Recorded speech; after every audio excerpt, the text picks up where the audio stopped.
Someone's coming over. Six of Swords energy. That's what it feels. Yeah.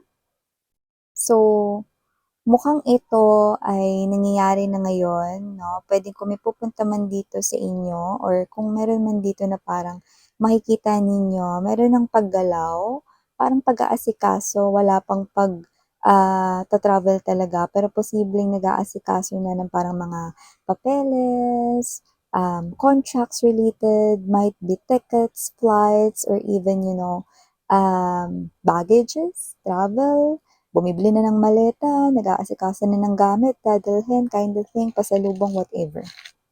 Yeah, it's a person coming towards you. Pero wala pang pagta-travel, but preparing for a travel. Let us see. Travel to mga babes, hindi yung traveling. Basketball. Yan o. Yeah, isa na naman pong joke ang namaalam sa earth. Yan. Pagbigyan nyo na ako, guys. May ganun. Okay.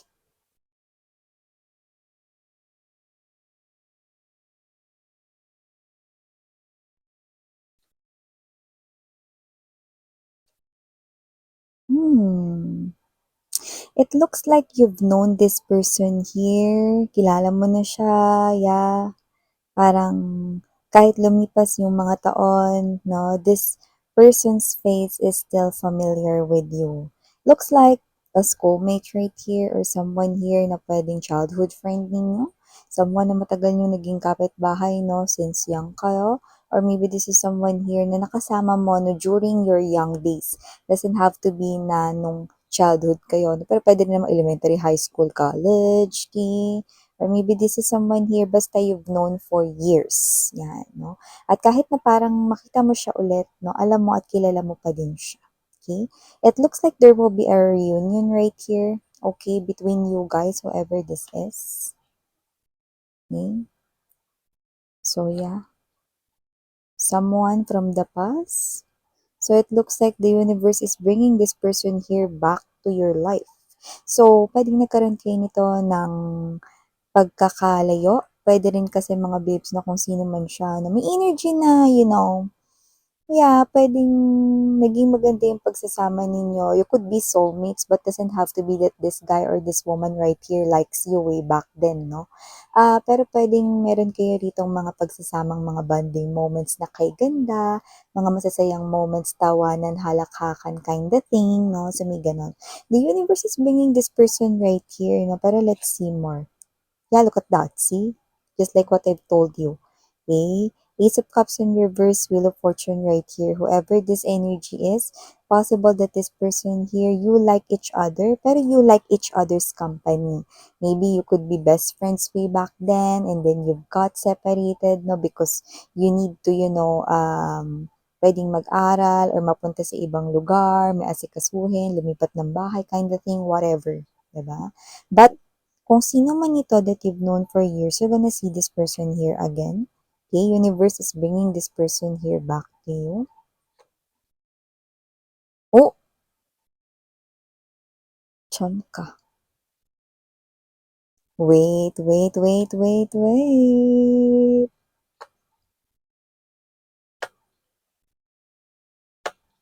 Oh, arasa, arasa, arasa, arasa. Okay. Okay, bottom of the deck. Good, good, good, good, good, good. Eight of Coins energy for my mga sweethearts na mga collective people. And Hierophant to the beautiful. Two of Cups energy. Hi and hello there sa atin mga new viewers. Ako po siyan. Tuloy po kayo and you can also bring your other loved ones, friends here kasi baka meant rin nilang marinig yung mga readings na nakapaloob dito. Okay, and also sa aking mga returning tambayers na wala talagang kasawa-sawang tumatambay, thank you so much, mga babes. And yes, nawala tayo ditong gender, mga may loves, kaya naman, no, just take only what resonates. And babae, lalaki, LGBT, everybody welcome. You can switch roles if you want because that is also possible to happen. Why? Because this is general reading, and at the end of the day, malaya kayong gamitin ng inyong free will, like, okay, kung gusto nyo i-claim yung mga messages and gawin itong guidance or not, no? So, yun yung mga babes, no? Kung hindi nyo pa knows, meron pa po tayong other channel. Link is down below sa ating description box. So, if interested, just click lamang yung link na yan para mapunta na kayo dun sa ating other channel kung saan nag-upload din tayo ng collective readings for all signs every day. Okay?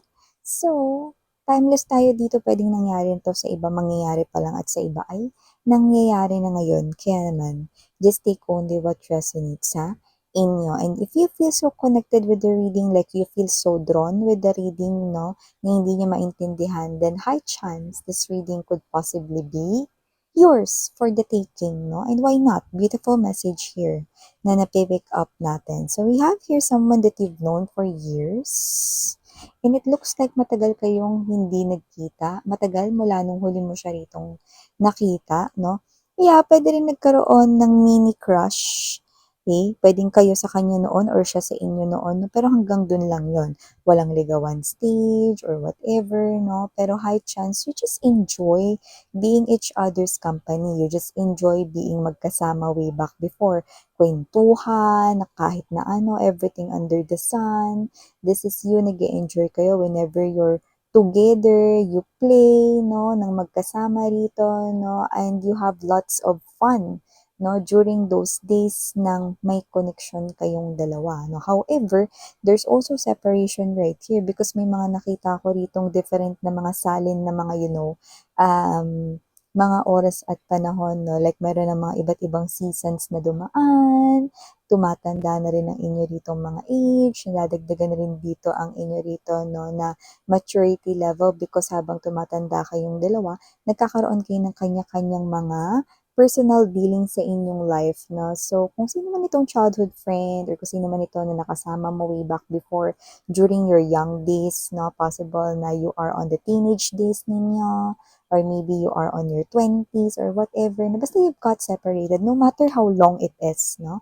But others, possibly it could be a decade already or it could be years already, no? Basta matagal kayong hindi nagkita. But if there will be a time that you will see this person again, no, familiar pa rin siya sa inyo. No? Like, there's nothing really changed, no, dito sa tao na to. No? So, nakita ko dito that there will be a reunion between you and whoever this is. At kung sino man tong energy na to, no, binabalik siya dito ni universe with you guys, with this Wheel of Fortune energy.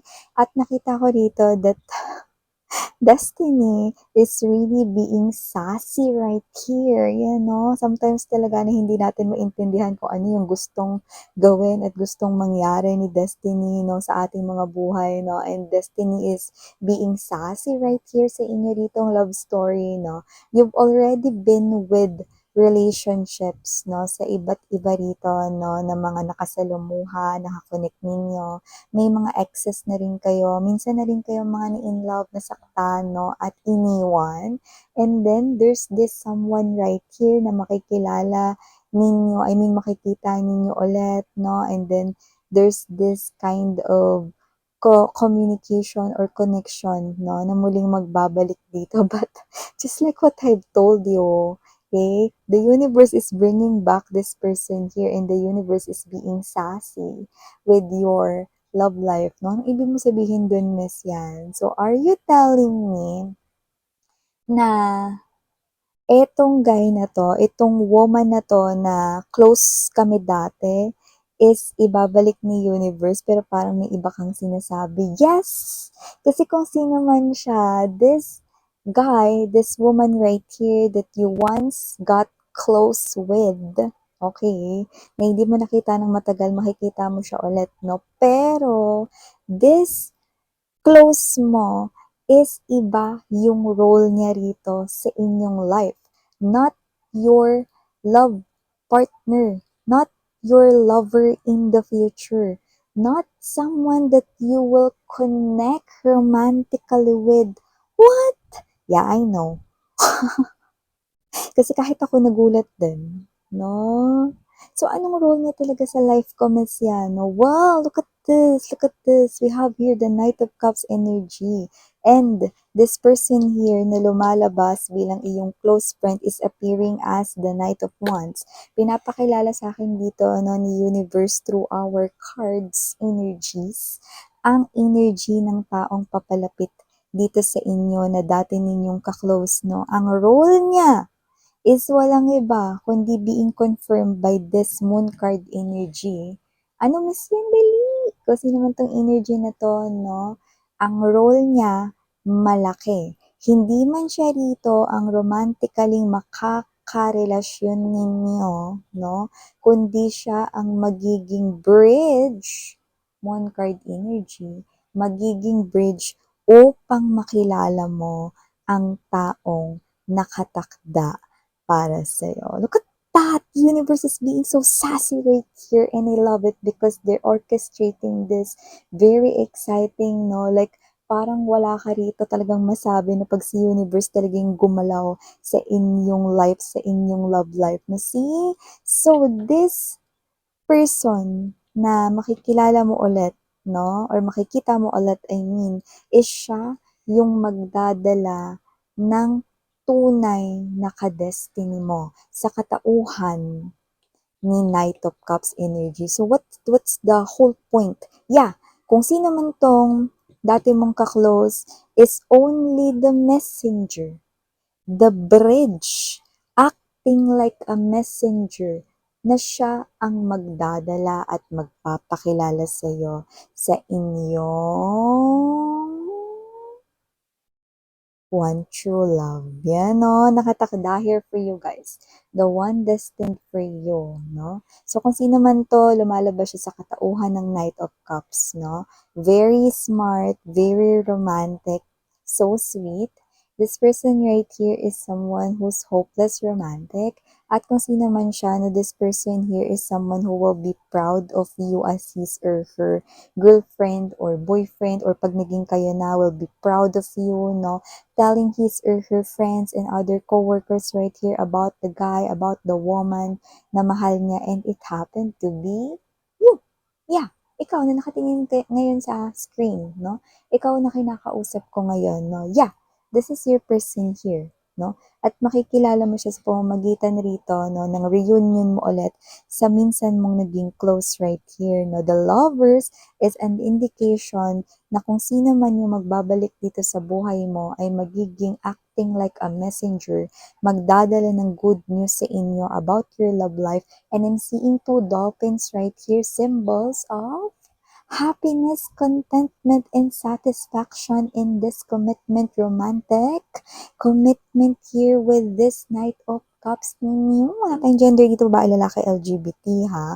Panalo, winner kayo dito, no? So, ito pala yung role nitong tao na to, no? So, yung akala ninyo at the very first of the reading, no, yeah, I think, yeah, ito na talaga yung binabanggit ni Miss Yan, itong best friend ko dati, itong familiar face, kilala ko ito, no? And ito na ata yung makakatuluyan ko. And then, boom, universe right here has a different message pala, no?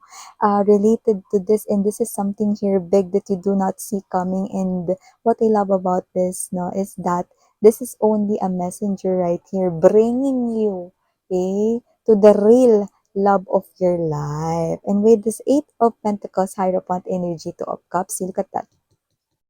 Okay? This person will not just bring you to your future lover, but will also make sure na magiging supportive sa inyong connection and relationship. You will definitely have this person's here support all the way up until maikasal kayo. Yes, maikakasal kayo. Magsasama kayo, no? Nitong tao na to, no, na siya mismo ang magpapakilala at magdadala sa buhay mo, no. Yeah, hindi niya alam kung sino pa yung tao na yan ngayon, no, pero sa pamamagitan niya, makikilala mo ang iyong the one, no? The one na pakakasalan, the one na tunay na seryoso sa'yo, the one na sinasabi ko na makakasalamuha mo, no, with your everyday life that will bring a lot of happiness, satisfaction, and contentment in your life. This guy, this woman right here, no? Wow. Two of Cups energy, you're gonna see this person here, no?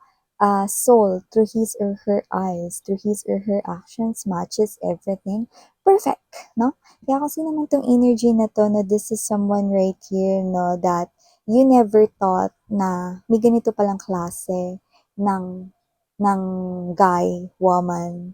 Because this is you, it's something here that is inside your thought na parang it's very rare makakilala ng ganito, no? And it looks like they're friends here. Okay, and it looks like they're already friends ng ilan na ritong mga taon. So, kung iba-vouch niya itong friend niya rito sa inyo na talagang na approve talaga daw, no? So, nakita natin dito mga babes, na kung sino man tong tao na to, bukod sa approve ito, approve din siya sa akin. Yeah, I do not know this person here, but I'm seeing his or her gestures, the way he or she moves, the body languages of this person right here, the way he or she speaks, matches his or her words and actions right here. And this person here will definitely be your companion here for life, okay? Through roller coaster rides, through ups and downs right here, through sad moments will turn into something, no, na happiness, blissful moments right here, everything. Okay? You will be with this person here, and he will be or she will be right beside you. No matter what season pa ito. Season ng happiness mo, season ng sadness mo, season ng lahat ng mga roller coaster of emotions mo. This person here will stay right beside you. Wow! Minsan may initials ba dyan? Yung iba yung lagi yung tanong eh, no? Meron, pero tatlo lang yung nakikita ko dito. But just take only what resonates. Maybe parts of your letter's name or name niya rito. Kaya naman just take only what resonates. I'm seeing letter T. We also have here the letter A. And last but not the least, letter N. Yan. So, ito yung mga messages right here for you guys. Thank you so much. Again, I'm Rihanna on me. Sarang Hiya, Love and Light. Annyeong.